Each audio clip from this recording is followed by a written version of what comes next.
अस्सलाम वालेकुम friends. Bermuda triangle, जिसको आज के दिन डेविल ट्रायंगल के नाम से भी जाना जाता है। दोस्तों, इसको समंदर का पुरस्कार हिस्सा बताया जाता है, समंदर का मिस्टीरियस हिस्सा कहा जाता है। ऐसा हिस्सा जहां पर कई बहरी जहाज, कई हवाई जहाज बिल्कुल कोई खबर दिए, बिल्कुल कुछ बताए, कहे और दिखाए, बिल्कुल अचानक से गायब हो गए। इसी से मैंने ऐसे ऐसे वाकयात पेश आए हैं जो इंसानी रूह को हिला के रख देते हैं। दोस्तों, समंदर के बरमूदा ट्रायंगल में तकरीबन 20 से ज्यादा हवाई जहाज और 50 से ज्यादा बहरी जहाज अचानक से गायब हुए हैं, जिनकी ना तो पहले से कोई खबर मिलती है, जिन्होंने ना तो कोई ऐसी बात बताई जो कि परेशान लगे और कुछ गलत लगे, बस अचानक से गायब हो गए। और आज के दिन तक ना तो उनका कोई मलबा मिला है, ना तो वहां से कोई लाश मिली है और ना ही उनका कोई सुराग मिला है। दोस्तों, ऐसा ही एक वाकया 5 दिसंबर 1945 को पेश आया। 5 दिसंबर 1945 2 बजकर तकरीबन 10 मिनट थे, जब यूएस नेवी के 5 टॉर्पीडो हवाई जहाज उड़ान भरते हैं अपनी रूटीन ट्रेनिंग के लिए, जिनको लीड कर रहे होते हैं चार्ल्स सी टेलर। दोस्तों, ये कोई आम लीडर नहीं थे, ये कोई आम कैप्टन नहीं थे। इन्होंने वर्ल्ड वार 2 में हिस्सा ले चुके थे यूएस नेवी की तरफ से, और ये 2500 आवर्स का मुतअद्दिद बार ट्रेनिंग कर चुके थे। मुसलसल 2500 आवर्स का ये ट्रेनिंग कर चुके थे, और मतलब कि ये हवाई जहाज चलाने के बिल्कुल माहिर थे।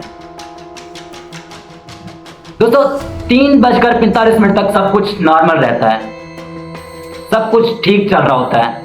वो अपनी ट्रेनिंग के मुताबिक, रूटीन के मुताबिक पहली बार अपनी ट्रेनिंग करके वापस मुड़ रहे होते हैं, और जब दोबारा वो अपनी ट्रेनिंग करने के लिए जा रहे होते हैं 3:45 पर उनके अचानक से कंपास खराब हो जाते हैं। वो अपना बैकअप कंपास देखने की कोशिश करते हैं चार्ल्स सी टेलर, मगर उनका बैकअप कंपास भी खराब होता है। वो अपने साथियों को खबर भेजते हैं कि क्या उनके साथ भी यही मामला है।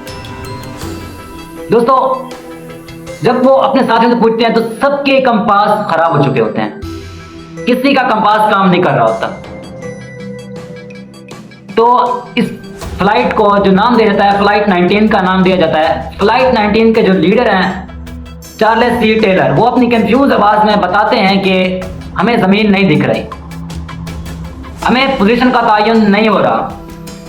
कुछ देर के लिए खामोशी रहती है, उसके बाद टावर के एहलकार रिप्लाई करते हैं कि तुम्हारी पोजीशन क्या है, जिस पर चार्ल्स सी टेलर उनको बताते हैं कि मुझे नहीं मालूम कि हमारी पोजीशन क्या है, आई रिपीट, मैं जमीन नहीं देख सकता। दोस्तों, इसके बाद 10 मिनट तक रास्ता मुनक़ता रहता है। जब दोबारा शुरू होता है तो ये फ्लाइट लीडर की आवाज नहीं थी। हम मगरब को नहीं देख सकते, यहाँ पर सब कुछ अजीब है, हम किसी सिमत का यकीन नहीं कर सकते, यहाँ तक कि समंदर भी अजीब है। दोस्तों, फ्लाइट लीडर चार्ल्स सी टेलर ने किसी वजूहात की बिना पर यह फ्लाइट किसी और पायलट को सौंप दी थी। दोस्तों, टावर के एहलकारों तक यह आवाज तकरीबन 20 मिनट के बाद पहुंचती है, और फिर से उस फ्लाइट 19 से पैगाम आता है कि यहां पर कुछ भी ठीक नहीं है, यहां पर सब कुछ है, कुछ भी नहीं है। दोस्तों, उनकी ये बिल्कुल घबराई हुई आवाज थी, बिल्कुल कंफ्यूज आवाज थी। दोस्तों, ये फ्लाइट 19 की तरफ से आखिरी आवाज थी, आखिरी आवाज थी। उसके बाद उनका कोई सुराग नहीं मिला। हालांकि टावर के एहलकार जब उनका आपस में रब्ता हो रहा था, उसी वक्त वो जहां पर उनकी फ्लाइट 19 की ट्रेनिंग थी, वो उस जगह का बहुत ज्यादा मुआयना करते रहे। उन्होंने उस जगह पर कई बार गए हो, मगर उनका कोई सुराग नहीं मिला। दोस्तों, इस वाकये के फौरन बाद एक सर्च रेस्क्यू मरीनरी एयरक्राफ्ट इस फ्लाइट 19 को ढूंढने के लिए टेक ऑफ करता है, मगर वो भी गायब हो जाते हैं, उनका भी कोई पता नहीं चलता। दोस्तों, फ्लाइट 19 के 14 लोग और मरीनरी एयरक्राफ्ट के 13 लोग बिल्कुल ही गायब, अचानक से गायब, जिनका आज की डेट तक कोई पता नहीं है कि वो कहां पर है, उनका कोई सुराग नहीं मिल पाया। दोस्तों, बरमूदा ट्रायंगल अमेरिका के शहर फ्लोरिडा से पुर्टो रिको तक और ऊपर बरमूदा मुल्क तक फैला हुआ है, जो कि तकरीबन 5 लाख स्क्वायर माइल्स बनता है। दोस्तों, बरमूदा ट्रायंगल के किस्से कोई 1 सदी 2 सदी के नहीं है। ये तकरीबन 500 साल पहले से कहानी शुरू हुई थी। साल 1492 जब क्रिस्टोफर कोलंबस नई दुनिया की जदीद दुनिया की तलाश में निकले, वो रिपोर्ट करते हैं कि जब वो इस एरिया से गुजर रहे थे तो उनका कंपास अचानक से खराब हो गया। एक रात जब वो अपनी कश्ती से बाहर निकलकर देखते हैं तो आसमान में उनको एक आग की तरह रोशनी दिखती है, जो कि समंदर की तरफ गिर रही थी। यहां से शुरू होती है असल मिस्ट्री। दोस्तों, इस जगह को कई नाम दिए गए हैं: graveyard of Atlantic, sea of doom, Sargasso graveyard. दोस्तों, ये वो नाम थे जो कि 18वीं और 19वीं सदी में लोग देते रहे हैं इस जगह को। दोस्तों, बरमूदा ट्रायंगल का नाम पहली बार पिछली सदी 20वीं सदी में 1964 में लिया गया है। आर्गोसी नाम की एक मैगजीन है जिसको द डेडली बरमूदा ट्रायंगल कहा गया है, जिसके जो राइटर हैं विंसेंट एच गैडिस।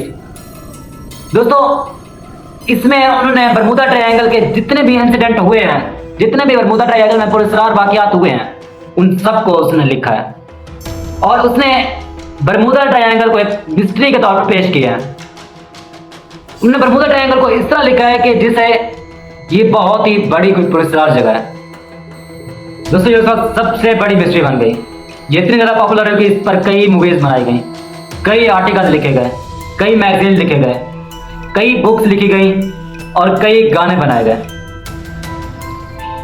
दोस्तों, हम इस पर दूसरे वाकयात की बात करें तो 1918 जो कि यूएसएस साइक्लोप्स के साथ पेश आया, जो कि उस वक्त का यूएस नेवी का सबसे बड़ा और फास्टेस्ट जहाज था और उनके लिए बहुत ज़्यादा इंपॉर्टेंट जहाज था, क्योंकि वर्ल्ड वॉर 1 में जब यूएस हिस्सा ले रहा था तो ये जहाज उनके लिए बहुत ज़्यादा काम कर रहा था। 4 मार्च 1918 यूएसएस साइक्लोप्स वेस्टिंगटन के पास एक शहर है वेस्ट इंडीज बाल्टीमोर।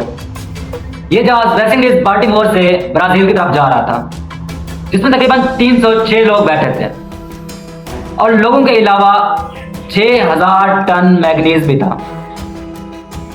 दोस्तों, यूएसएस साइक्लोप्स को यह फासला 9 दिन में तय करना था। मौसम ठीक था। इस जहाज की तरफ से मैसेज भेजा गया कि वेदर फेयर ऑल वेल। दोस्तों, ये जहाज की तरफ से आखिरी मैसेज था। इसके बाद ये जहाज अचानक से गायब हो गया। ना तो इस जहाज की कोई खबर मिली, ना इस जहाज का कोई मलबा मिला और ना ही इस जहाज का कोई अंदाजा हुआ, कोई सुराग मिला। दोस्तों, अगर आपको ये वाकया पुरस्कार लगता है, खौफनाक लगता है, तो इससे भी ज़्यादा बड़ा खौफनाक वाकया 1881 में पेश आया। 1881 जब एलन ऑस्टिन नामी एक 210 फीट लंबा जहाज लंदन से न्यूयॉर्क की तरफ जा रहा था। हालांकि उस वक्त में इस रूट पर कई बड़े जहाज सफ़र करते थे। उस वक्त ये सफ़र बिल्कुल ही एक आम सफ़र था, आम रूट था। दोस्तों, एलन ऑस्टिन नामी जहाज में जो कैप्टन थे, उन्होंने समंदर में एक अजनबी सी कश्ती देखी। वैसे से ये कश्ती दिखने में बिल्कुल ही नॉर्मल कश्ती नजर आ रही थी। इसमें कोई भी आदमी नजर नहीं आ रहा था, इसमें कोई इंसान नजर नहीं आ रहा था। वैसे देखने पर इसमें सब कुछ जो सामान पड़ा हुआ था वो नॉर्मली अपनी अपनी जगह पर नजर आ रहा था। दोस्तों, 2 दिन तक एलन ऑस्टिन के कैप्टन उस कश्ती के पास अपने जहाज को लगाकर खड़े रहे, ताकि अगर कोई इसमें है तो वो कोई इशारा या कोई अपना खबर भेजे।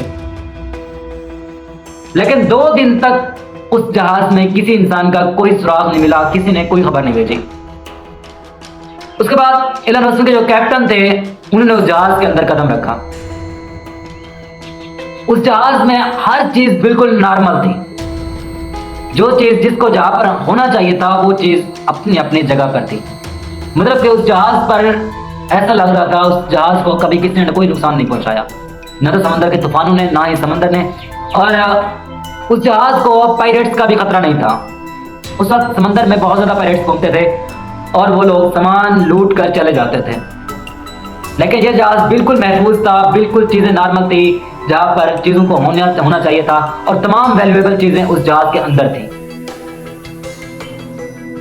दोस्तों, इसकी कहानी, इसकी वेस्टेज कहानी यहां से शुरू होती है जब एलन ऑस्टिन के कैप्टन ने कुछ क्रू मेंबर्स को उस जहाज में भेजा ताकि इतना वैल्यूएबल सामान इस जहाज के अंदर है, इस कश्ती के अंदर है, उसको क्यों ना सहर तक लेके जाया जाए।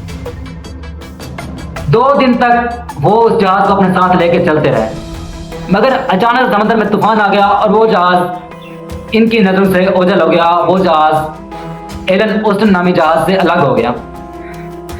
एलन ऑस्टिन के कैप्टन ने जब तूफान रुका तो उसने इस जहाज को ढूंढने की कोशिश की और ये जहाज उनको मिल गया। उनके दूरबीन से देखने पर इस जहाज में फिर से कोई नजर नहीं आ रहा था, कोई इंसान उनको फिर से नजर नहीं आ रहा था।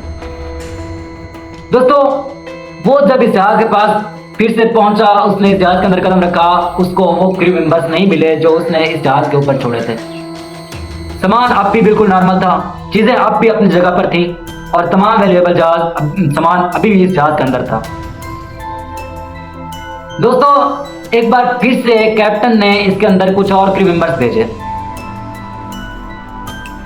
फिर से 2 दिन तक सामान और मौसम बिल्कुल नॉर्मल रहा, लेकिन ठीक 2 दिन के बाद फिर से तूफान आया और फिर से वो जहाज इनसे अलग हो गया।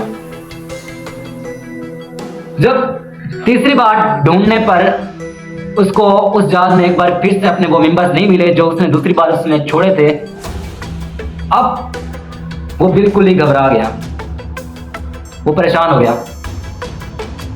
दोस्तों, जब एलन ऑस्टिन नामी जहाज साहिल पर पहुंचा तो उसके ओनर को बताया गया उस वाकये के बारे में, तो उसने एलन ऑस्टिन जहाज को फौरन एक जर्मन कंपनी को भेज दिया।